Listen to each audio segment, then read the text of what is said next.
เงินหมื่นเงินปันหลับได้เงินปันฝันได้เงินหมื่นแม่เลี้ยงเด็กจะเอาให้น้องผ่องพันแล้วพ่อขยันนั่งเจ้าในกะบ่ฮู้โอ้พ่อขยันนี่คือว่าประมาณพ่อขยันเนาะจ้างกินแต่จึงจ้างผัวให้หันแถวทั้งพ่อขยันที่สูง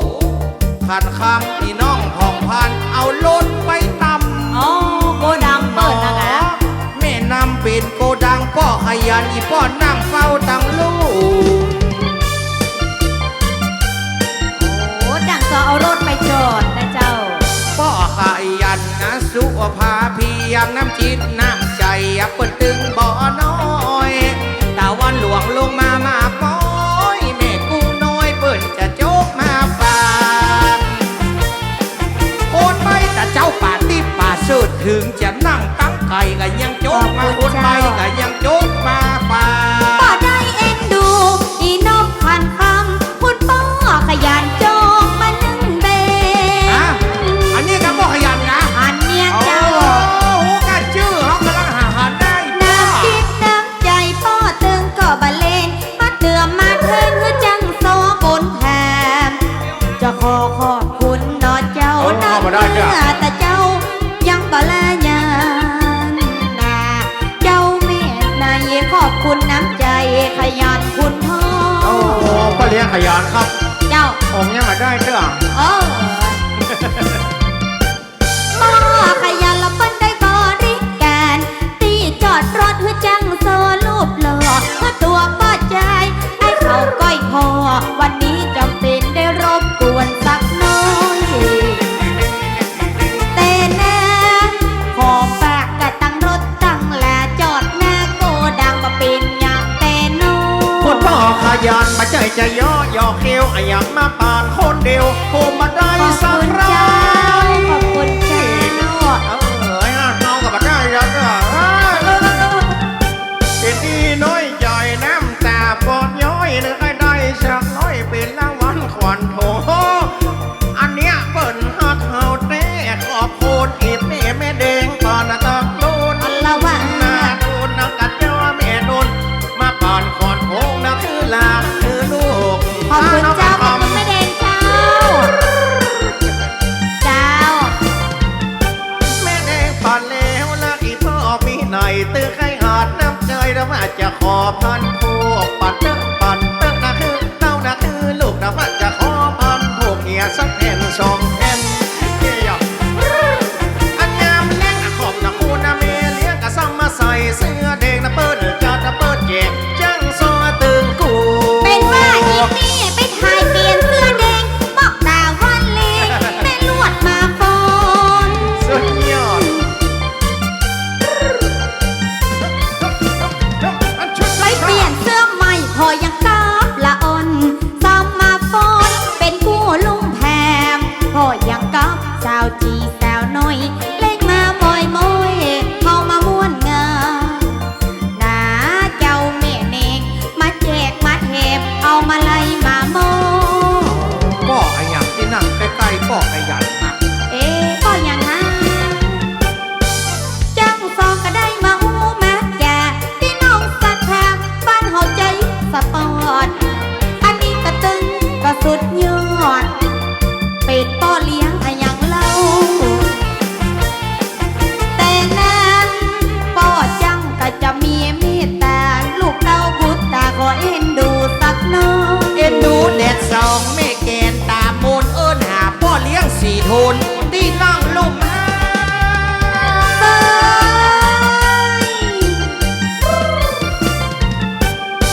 ขาดคำกับอีน้องพองพานนะเด็ดสองเฮากระตึงบันนี้ตะกี้คุณพ่อขยันนะอีพ่อเอามาปั่นเฮือเฮาทั้งบนเวทีหนอแม่นูดยังข้างแหมโคนพ่อสี่โทนกำลังจะเอาแบ่ง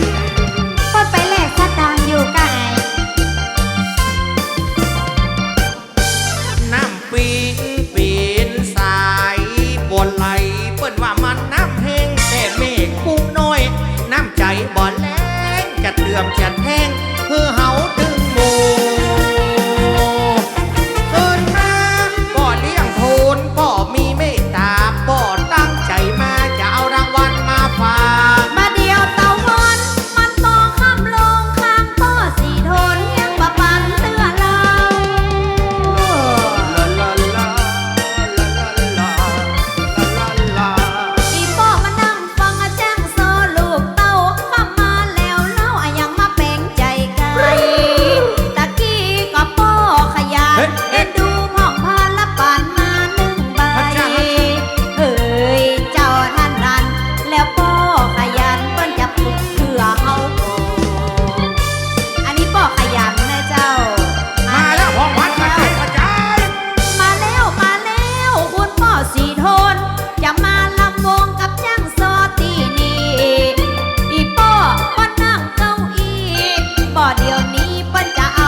สีทนป้อสีทน นายเดียวมีตึงสีแดงมีตึงสีเขียวบัดใจหูคนเดียวก็เอาปันตึงดู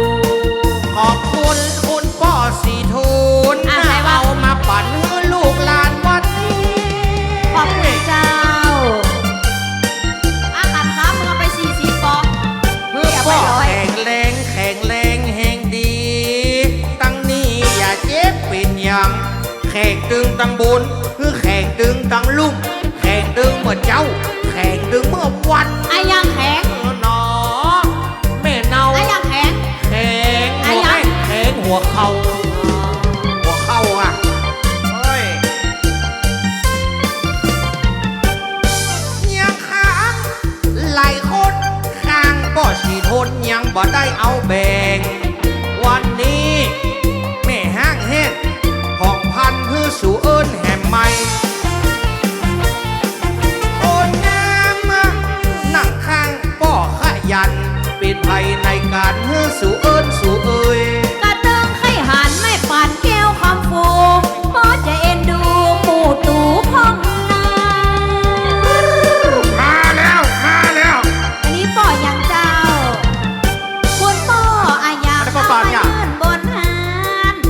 อันนี้เป็นตัวแทนแม่ปา แม่ปานแก้วคำฟู เป็นบ้ากับปั้นฝากอีป้อเอาเฮือจังซอกกับไอ้วัดดำนาเจ้าถ้าดูป่อแม่ปานแก้วฟูเอามาฝาก ครับผม อันนี้ตัวแทน ครับผมขอบคุณนะ ขอบคุณ นะครับ เจ้า ขอบคุณทุกพ่อปันแม่ปันแก้วคำฟูนะครับ เปิ้นเป็นตัวแทนของแม่ปันแก้วคำฟู เอ็นดูจังซอเสียงแหบ อีป้อก็เลยเอามาแจก คนละกะเซาบา ขอบคุณครับ นอนได้เปิ้นเอามาเบื่อ เปิ้นเอามาไปเป็นสินน้ำใจก็เป็นของฝา พ่อก ปานน้ำแม่ปานตะโกนแก้วคำฟูเปิ้นก็ได้กินดูปานคนแบงสองแบง และแม่กล้าหวยจะปั่นที่แบงค์เจ้า ก็นั่งใจนะแม่ปานนะแม่กระตึงนะปานแรงตะเอานะเงินนะมาคะแนนก็ถือว่าเป็นนะน้ำใจปานก่อนนะมาลอยขอคือปีกไปล้านนะขอบคุณนะลางนะวอนนะกู้บาทกู้ใบในนะกะเจ้าแม่หน่วยขอคือแม่ผู้โอยกะลังวอนนะตีหนึ่งโอ้ยร่ำรวยนะครับเนอะพอเลี้ยงอันตั้งหลังขอให้ได้2 ตัวตะกี้ตาหน้าไข้หัวปันห้องโคนเสียนตื้นนะตะกี้แม่บาดมันเอาสตางค์นะมายืนนะสุกบางนะหวานจืดนะต้องนี้ตลอดพ่อปันแม่ปันนะแถมจำนะยังมีอะไรจื่อก็ยังนะมีไรแล้วอันนี้เป็นชื่ออะไรยังคือเขานะก้อยเอ่ยมาตึงพ่อปันมาตึงแม่ปันมาตึงพ่อขยันพ่อสีโทนกับปันแล้ว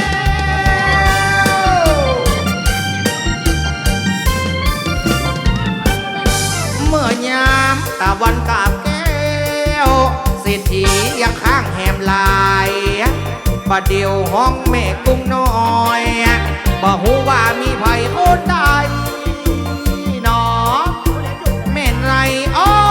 ข้างป่อจุ่มสวัสดีครับ ก็เลี้ยงจิ้วใส่แว่นตาหน้าหล่อๆฮะนะ พอเอาโต๊ะกะตั้งหลังเวทีเป็นที่นั่งเป่าจีนั่งอยู่ตั้งลุ่ม วันนี้เป่าน้อยนั่งหันเป็นกลุ่ม เปิ้นละจะเอามาฝากคนไม่พ่อจูบนี่พกชะตังมาหลายจกใจตึงมาเสียงสักเตือ แม่ป้าปอดจุ้มปั้นใส่แว่นตา กับปั้นจะปั่นมาตัวสีเขียว ไปรอย เอาละเนอะตั้งหน้าเอาแทนตั้งแนวตั้งหลัง แม่เดียวเวลามันเข้ามามอ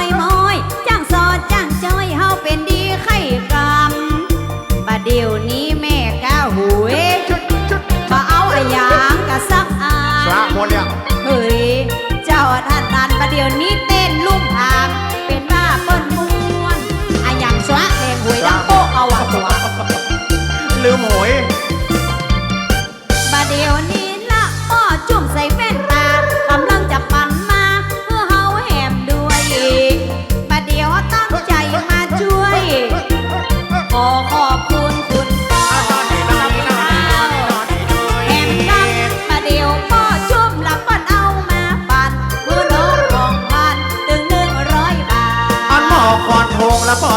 ตัวเนี่ยยังเพราะบ่มีสตางค์พกกำเป็นล้าน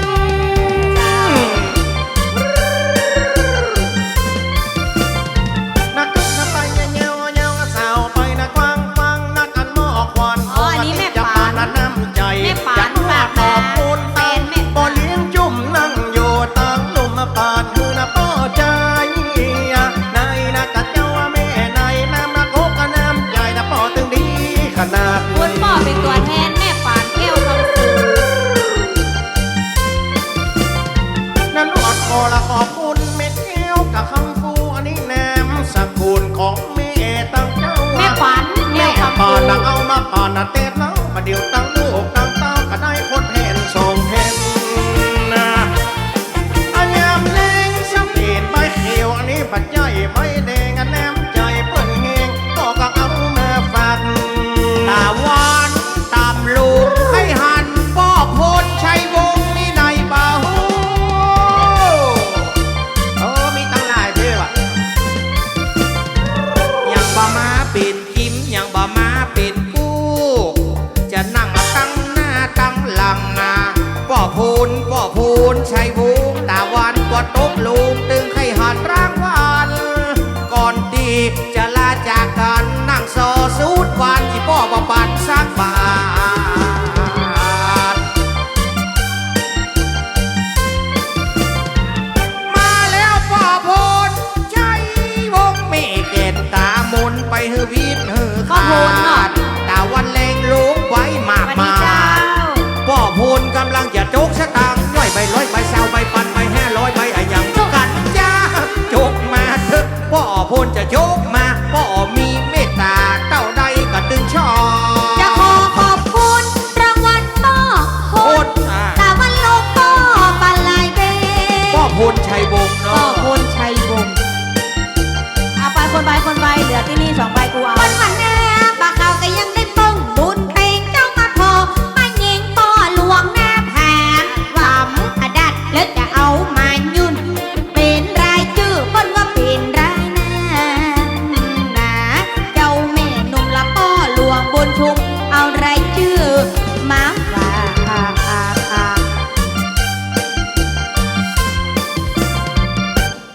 พ่อบ้านเฮาเป็นเศรษฐีคนได้มั่งมีเงินเศษเงินบาทบ่เอ็นดูจังโซคนยากน้องเขาเมื่อเฮาได้มาช่วยงานเองขอเปิ้นว่าเวลามอกตาวันเล็กฮึอีปีก้อยเงงรายการที่ทีมาเลี้ยงบุญทากับแม่เลี้ยงจีนกันบ้าได้ยินก็ฮึเจิญมาตั้งเพ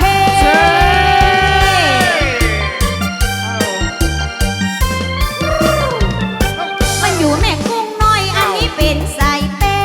อยู่ตั้งเฮจะมีน้ำใจ ก็คือกับพ่อเลี้ยงอุทัยแต่เจ้าลงทานกว่ามาใหญ่นายเจ้าท่านเองกับแม่เลี้ยงจีนแถมคนหนึ่ง อ๋อไปเลี้ยงอุทัยหนองประมัน ปัจจัยใหญ่แม่กุ้งน้อย ก็ป้าเลี้ยงอุทัยแม่เลี้ยงสุภานีมันเป็นเศรษฐีเงินมีบ่น้อย เวลามาทำมามอยมอยจังสอจังจอยไม่ว่าจะ เอาอย่ามาม่วนตัวไม่เด้งขนาดน่ะ แถมกั ขอโทษ วันนี้จังสอมาช่วยการช่วยงานคือเป็นลูกเป็นหลานเมื่อเฮามาแอว พ่อเย็นชัยวงศ์ตะวันตกลงกระตึกให้หันสักร้อย มาแล้วอันนี้ของ มาแล้วเรียบร้อยพองพันสาวน้อยขอบคุณหลาย ป้าเลี้ยงอุทัยกับเลี้ยงบุญทา นี่พ่อเลี้ยงอุทัยกับพ่อเลี้ยงบุญมากับปันมาอุ่นละบาย บุญทา หนอแม่นะพ่อเลี้ยงบุญทาพ่อเอามาฝาก ขอบคุณเจ้า เด็กๆพอเดียวมาข้างกับพ่อเย็นชัยวงศ์เมเกตตาโบงมาแล้วหลายบาท สวัสดีเจ้า วันนี้จะเอามาฝากน้ำใจพ่อเย็นอีพ่อจงมาแบ่งคนไม่ประเดี๋ยวพ่อสูมลาทามีหน่อยพ่อสูมลาทา ใจมาเดียวบัดตานคนอื่น บ่เย็นไปแล้วบ่สุราธามีไหนยังจะเป็นคนใดน้องยังบ่ฮู้ อ๋อขอบคุณตามส้มนะพ่อทองดีด้วยเนอะนะครับ ปันว่านกเขาต้องมาลองนกเขาโตเป็นคนใดบ่ฮู้เจ้ายังบ่เคยหา อัน น ละมา ให้ดีให้ทำความรู้จักพี่น้องป้ากันมาฟังนะเจ้าแม่นาป้อสุราธาคนใดกันเล่า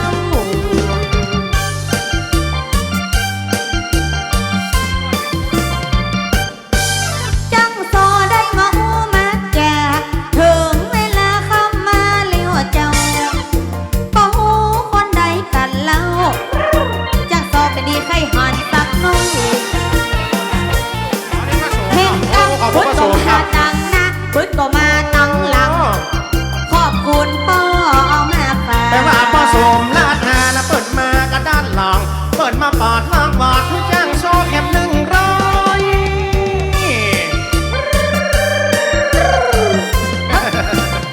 นับปังนับตาบาเป้าก็เอานะเก็บอ้อยกันเล่งนะแม่นะมอยมุ้ยนะเขาก็ได้ควันหง พ่อสมราชา ขอบคุณนะตังพ่อสมมาแท้ๆนะเปิ้นมีนะเมตตาคือจ้างสองนะ4 คนนะนอนละกับเจ้าแม่นนประเดี๋ยวตะวันป้อนลงเอายังหันเงียบ อ๋อแม่กุ้งน้อยวันนี้มันม่วนครับชัยวาดครับ โชว์นี่ชักปีครับพ่อพูดสิงคันลาด ปอพดน้ำสกุลสิงขลาดมาสู่น้ำอาธาตเอาก่อนนะจดม้วนนะเกินนะไปเลยจัดสันปันส่วนนะเอาก่อนผู้ม้วนนัดงามเล่นตะวันย้อนแม่กุ้งน้อยนะของเฮานะแนมดำนะขอตั้งนะเอามาตั้งนะเอาเข้าปันนะตั้งนะวันในจังนะโซนะคนมันอามนะคนนะเด็กกันละหน่อย ห้องละ10 บาทบางห้อง100 บาทพ่อพูดสิงคาราชจะเมื่อกี่บาทกี่เบ้ เขาได้จ้างซอนรอเนี่ยนะแค่แล้วลุ้นเดี๋ยวเนอะ น้ำใจเป็นสายไหลมาบ่เคยแห้งแม่กุ้งน้อยอย่าเอามาแท่งลายให้หานไปตังบ่อโพดสิงคราชไปนั่งตั้งได้จะบันเพื่อขันคำกี่ใบจะบันเพื่อผ่องพันให้ใช้วัดกี่บาท เนี่ยพ่ออย่าเอาไปแซวมาเพิ่มปากคน5 บาทเนอะ แม่เด้งมันแอะใส่ก้นใส่นมแล้วก็ด่าวันลงเต้นอยู่นี่หยาบหยาบน้ำใจตึงบ่วิทย์ก็บ่ขาด ตึงหน้าตึงหลังอีป้อก็เอามายืนตอนไหนป้อพูดสิงขลาดก็หูไม่อยู่ที่ไหนหรือว่าป้อยุบเล่ามาเต้าบัดเดียว ก็มาพอพี่น้องนั่งเวทหน้าเวทหลังมาปั่นรางวัลจังซอจังจอย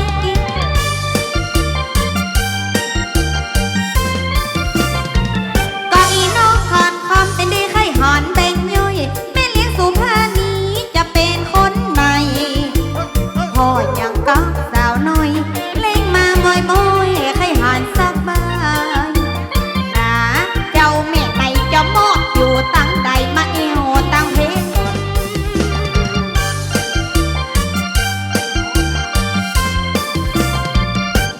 ไปบ่ไม่แน่บ่ได้หันแน่หนูน้ำบ่ท่วมหูบ่ได้หันแน่จอดแม่สุภานีเจิดมาเอวเพกก่อนมาเอวพอละอ่อนละจังโตคุณหนุ่มนานี้วันนี้อย่างคัดเปิ้นว่าเอาอย่างจีคนเฮาก็มีเปิ้นบ่ฮือบ่ห่วงอีน้องห้องพันก็ได้มาหันจะเอิ้นหาพ่อเลี้ยงมันนะ โอ้โหโหโหโหโหโหโอ้มึงลงซอยกูเจ็บแอวอยู่เลยสละอ่ะ แกงปลาลิม ใส่ส้มบัดหน้าว่าเฮียนลองบ้าหาบักกิน เปาะป้าเลี้ยงมาหน้าสารนกแก้ว โอ้ เปิ้นมาแอวจะโคเจิญมาหาแม่ยิงเฮ้ยเจ้าท่านนี่ก่อนว่าเปิ้นได้ยินก็เจิญมาก่อน ทองพันแม่เลี้ยงจีนนี่เปิ้นบ่ได้ฮือเฮาจ้ะนะ อ๋อป้าเลี้ยงบุญทางละ เออ จากที่เปิ้นส่งตัวแทนได้มา คือป้าเลี้ยงบุญพาแม่นก็เจ้าก็คือป้าเลี้ยงมันนะใส่แม่นตานั้นเล่ายังปากแก่ปาเท่าเปิ้นอย่าเอาพ่อ อย่ามาลูบรอ แต่นอยังมา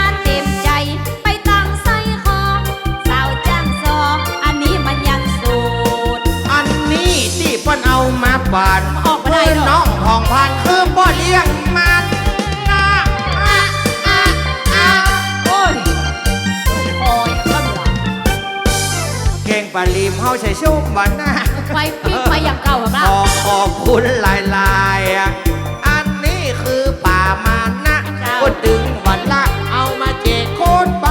มันเป็นน้ำจิตก็มันเป็นน้ำใจเอามาปั่นนะเปิ้นเอามาแบ่ง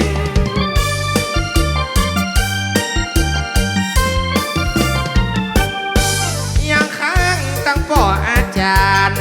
พวกนาทัดอย่าเอามาเตือมมาแทงของพัดนั่งหน้าปอแห้งวันข้ามก็เพราะว่าโดนแดดส่อง พอเบา นอน้อยนักดนตรีนักดนตรีเพื่อจะมาร้องเพื่อหนึ่ง แล้วพ่อเลี้ยงสำริดแม่เลี้ยง4,000เจ้าเป็นดีไข่หานที่อยู่แม่กุ้งน้อย ไปก็ พ่อเลี้ยงสำริด ป๋าสำริดกับแม่เลี้ยง4,000อะยังมาละจ้างซอจ้างจอยแม่กุ้งน้อยอันนี้ปั้นเป็นเศรษฐีปั้นเป็นพ่อเลี้ยงแม่เลี้ยงกำเดียวจะยืนขึ้นเวทีการงานบ้านเฮาได้มีห้องเป็นเศรษฐีเป็นแถวแม่เลี้ยงใหญ่ผู้ช่วยยุพินผู้ช่วยยุพินแล้วผู้ช่วยยุพินอะยังมาเตียวกายจะไปตั้งไหนกำแพงใจเห็นมาเดียวเตียวมาแล้วเปิดทำท่ายิ้มอันนี้ก็เลี้ยงมาฝากก็เลี้ยงสำริดเนาะแถมกำก็เลี้ยงสำริดเอาหือผ่องพานข้างแม่เลี้ยง4,000เปิ้นยังบ่มาเตือจะขอขอบคุณสำหรับรางวัลอีปีของพรก็ได้1เบงอันนี้ก็เลี้ยงสำริดมาเลี้ยงสำริดแก่เจ้าปั้นได้ก็มาเตือมาเข่งปั้นมา1เบงเฮ้ยจังซอ4จีสาวแล้วไข่พันแม่เลี้ยงวันเพ็ญ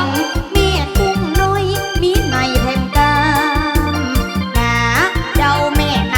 ไข่หันน้ำใจจากแม่เลี้ยงใหญ่จ้างซอปัจจัยหมู่เนี้ยเปิ้นเนี่ยจางกันทื่อๆไปนั่งตำส้มเนี่ยว่ะพริกเผ็ดก็มันมีเมืองเหนือเขาว่าเกลือเกมก็มันมีเมืองใต้เป็นดีไข่หันแม่วันเพ็ญแม่เลี้ยงใหญ่เป็นคนใดกันน้อนาเด็กคนจะจ่ายเงินสดผัวบ่โอเค ก็คือโอนพร้อมเพศคือน้องเขาก็ได้เนอะมาเดียวเจ๊เพศจะนั่งฟังใดก็ยังสงสัยเป็นคนใดบ่ฮู้เจ๊เพศจ๋าสวัสดีเจ้า เป็นมาปะนางต้อยกันเป็นหมู่ถ้าเจ้าเบาจะยกมือไหว้สาจะขอสวัสดีเจ้าเดี๋ยวมาแล้วเล่าอันนี้เป็นของไผกาอ๋อนาเจ้าท่านนะเจ๊เพนฝากมาขอบคุณมากนะขอบคุณเจ๊เพนส่งตัวแทนมาให้อ๋อจะขอขอบคุณสำหรับเจ๊เพนมอบตะวันเย็นๆส่งตัวแทนปันฝากอันนี้คือ100 บาทขอเฮือกับใจเป็นเงินแสนเงินหมื่นขอบคุณเจ้านอนนายปั้นใส่แว่นตาซ้ำใส่ชุดลายยังมีน้ำปลายังมีน้ำเกลือแม่เลี้ยงเพชรจิตใจเปิ้นดี เป็นคนมีเศรษฐีเงินล้าน โอ้เจ้าไม่เลี้ยงจีนเปิ้นเอาข้าวเหนี แล้ ยว ว แม่ มา เลี้ยง4,000คนใดกันนั้น เป็นโฮง พั กาน ร คำนองจันเป็นดีไข่หานเปิดห้องแวบแม่เลี้ยง4,000บ้านไม่กุ้งน้อยเมื่อมีการมีงานนะเจ้าแม่นำเจ้ายังมาอีทต่างกับพ่อหลวงผู้โซเตียวติ๊กติ๊กก่อน อยู่ได้อยู่ตัวน้อยนี่ละครับก็หลวงเห็ด มี แม่ การก่อปัญมามีแงนพี่น้องวงแฟนต่างได้มาจุย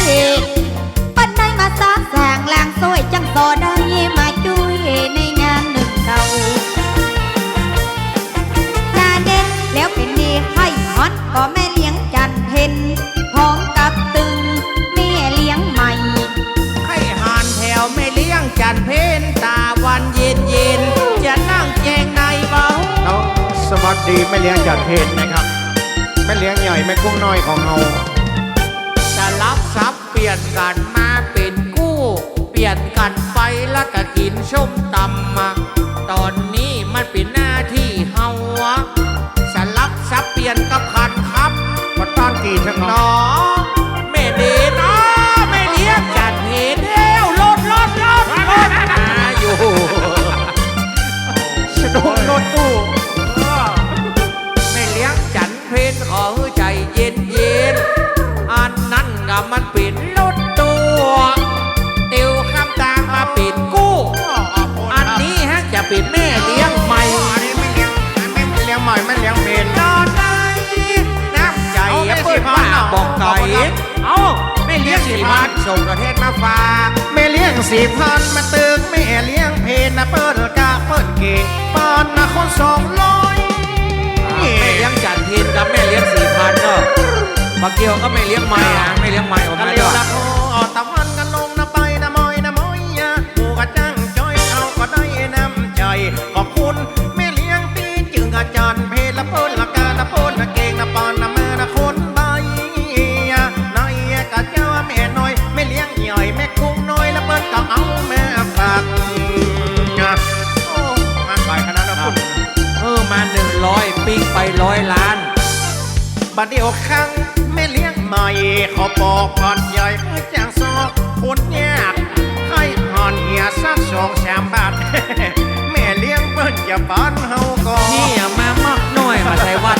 กระเดบจำขอก่อนนะไปเตอร์กำเดียวจะปอนนะไปปอนอันนี้แม่เลี้ยงอันเปิ้นเป็นแม่เลี้ยงใหญ่ ขอบาทขอ5 บาทระวังเปิดจะโคตรมาแม่กุ้งน้อยนี่ฮือคอกำลอย ไทยนะก็ ไปเตี่ยวจนตะวันไหลย้อยใบลอยจะเอามาปั่นน้ำตะกี้ของแม่เลี้ยงจันเพนนะโดยกันมากับแม่เลี้ยง4,000 ครับผม บัดเดียวให้หานบนผาให้หานรางวัลจากแม่เลี้ยงใหม่ เอาบัดเดียวครั้งแม่เลี้ยงใหม่เนอะ ครับแม่อยู่แถวห้องนะคะแม่เลี้ยงจันเพนแม่เลี้ยงใหม่อะ มาจอยจ้างจอกันเนอะ ฮะอันนี้ที่ฮือตะกี้ อ๋อนี่นะ โอ้เพราะว่ารวมกันมา โอ้ 1 ใบดีกว่าตึงของไม่เลี้ยง4,000ไม่เลี้ยงไม่ อ๋อศูนย์ก่อน เขาอย่างมาจิวง่ายแถมกำเอาหอมๆกันมาเป็น2เป็น3อันน่ะอารมณ์รวมกันอันน่ะดึงมดดึงหมู ไม่ว่าแต่ทีมาเลี้ยงหน่อยมาเติมเมกัดยอดเพลละเปิ้ลกะละเปิ้ลเก่งปอนมาอย่าคนน้อย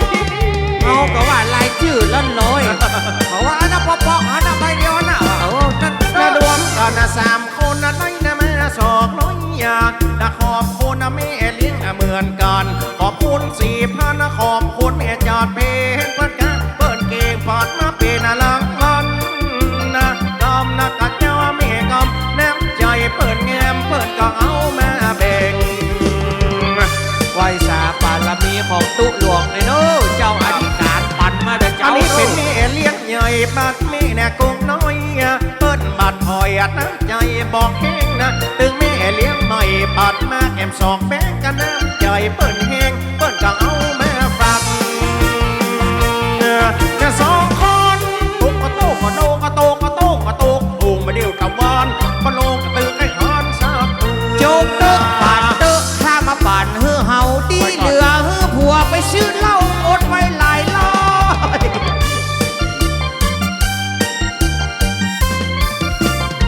เป็นน้ำจิตน้ำใจเฮือจ้างโซจ้างจ้อยวันค่ำซึ่งวันนี้ไปไหนยังค้างตั้งป้อนานทัดมึงเหรอ โอ้แน่ดอก ตะกี้ตนเจ้าไปหน่อยหนอแม่นานเจ้าอธิการท่านเอามาฝากตู้หลวงมาละตู้หลวงมาละก็นานประมาณก็นานประมาณตู้หลวงอะ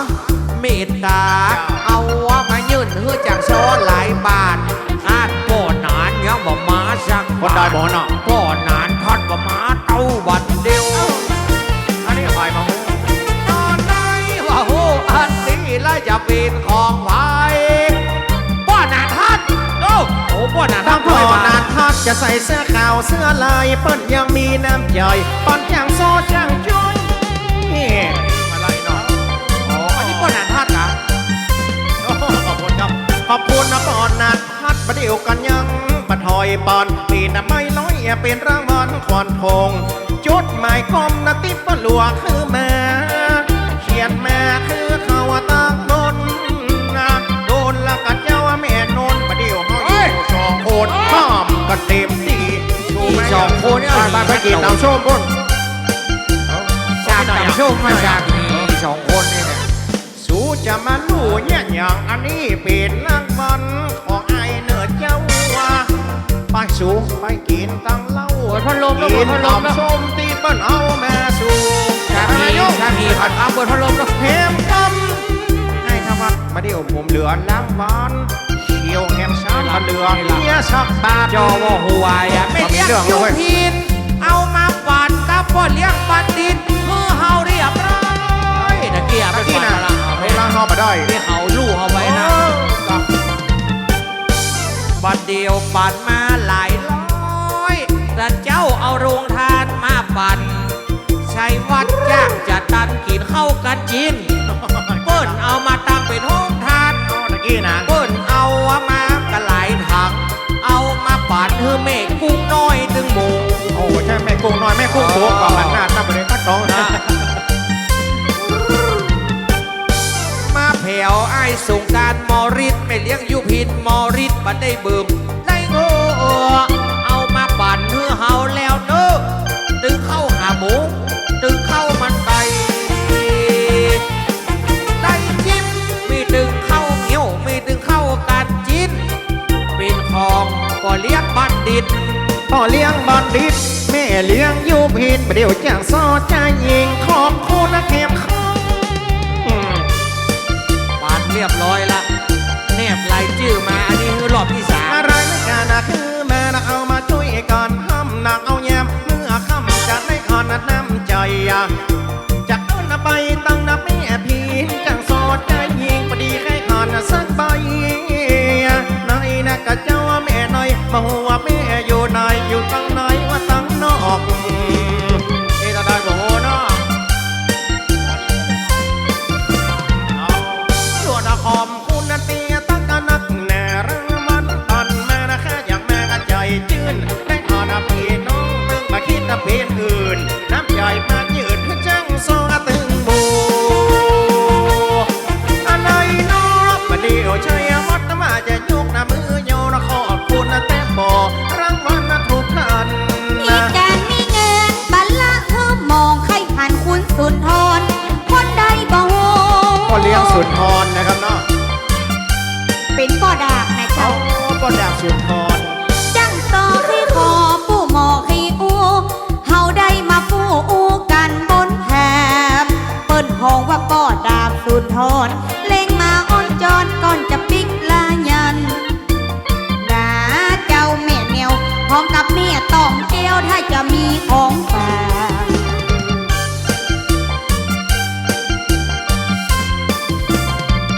ตั้งผู้สกุลก็เป็นว่าสมบุญจังซองเอาเมื่อลุนไปได้ไข่หันขันนาด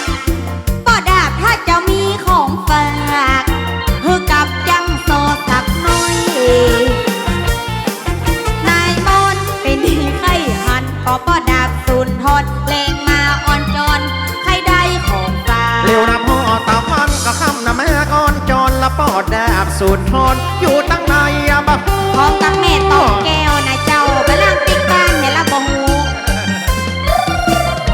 น้องเลี้ยงนกนะเขาอะต้องน้องเลี้ยงนกนะเขาตู้นะก้อยเจนะก้อยผู้ก่อนใครหอนครทง อันละมา โอ้รอบัดตะวันนะคำมิดนะใครได้ติดรออยู่กับตังโอน ชัดชัดชอชัดชัดชอ นะกะเจ้าแม่นอน ประดับสุนทร สูตรทน ขอบ โอ้ คุณ พวก เจ้า มันเอามาฝากอันนี้เขาประดับสูตรทนเนาะขอบพ แล้ ระ ว คุ แม่ ณ ตอง ค แก้ รับ วละเจ้าด้วยกันแน่นอนแม่นอนแม่ตองแก้ว แม่ตอมแก้วกระตือก็ดาบสูตรทนคำแม่คนโจนะเปิ้นก็แม่จุดได้ตรวจยกมือจังโซนะขอไว้นะขอบคุณนะน้ำใจที่มาปานแม่ยืนเข้มกำวันนี้นะมีงานปั้นเอาแถวนะโรงทานนะเข้าป่า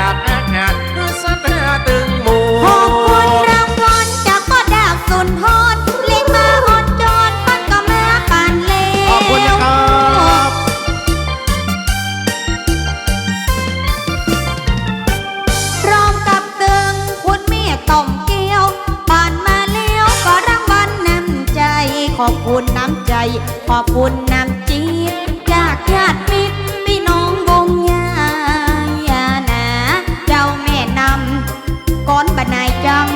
ขอเอ็นดูสักหน่อย